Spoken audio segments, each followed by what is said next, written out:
are retiring almost en masse. I don't know anyone of you read Business Today this last time, where Tata is on the cover page. The entire Tata board is retiring.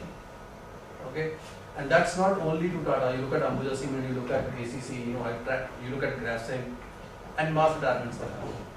And the next level of leadership is not ready. And what has also happened is that this rapid growth in the last 10 years which the country has experienced. People gotten the roles much ahead of time. You know, I look at myself. I became the head of HR in a company, a smaller company, there are 53, and a group head of HR in this company, there are 36. I wasn't ready for that role. What happened is this led to, lot of, as I was saying, it led to a lot of learning while doing the job. Now, as Professor was saying, a lot of us have actually killed, for example, a few verticals, like employee relations today. As I was saying, you hardly find a HR guy who has experience of running a time office.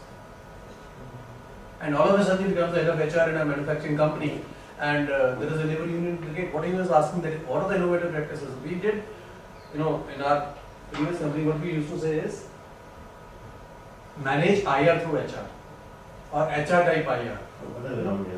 So how many of the HR professionals are actually expanded? So what I'm saying is, net, the management bandwidth and capability is going to be a limitation, and has been a limitation, and was a limitation.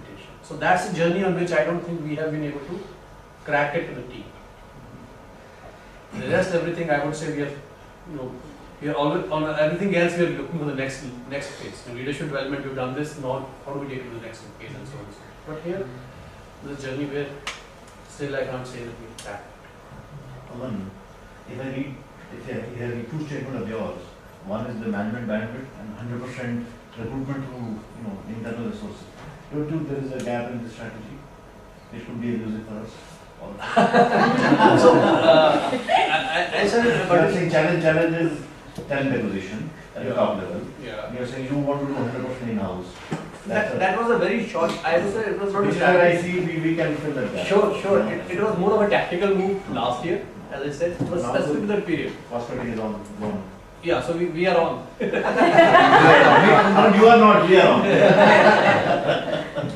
I just wanted to check. My name is Rani and I've been around for a while. So we've done manufacturing in its old avatar, and now we aspire to continue to do it. Two aspects.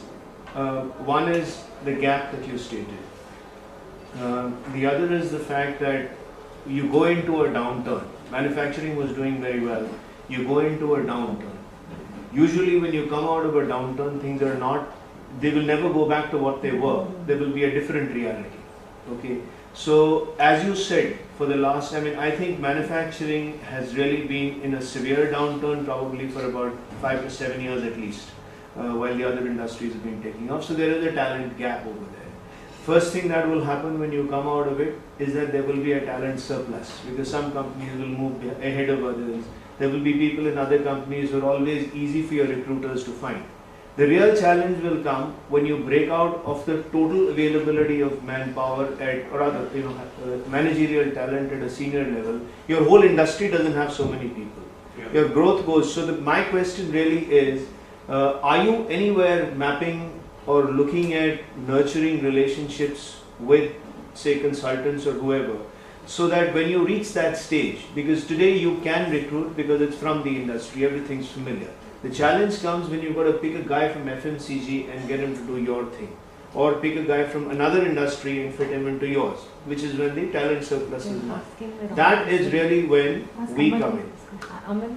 Yeah, he's okay. Yeah. So the question is basically as to when, all of you from manufacturing, which has been in a downturn, when you come out of it, are you looking at that stage, which is when the real challenge is and which is when consultants come in? Are you looking at it already, or are you just running with internal recruiters and waiting to see?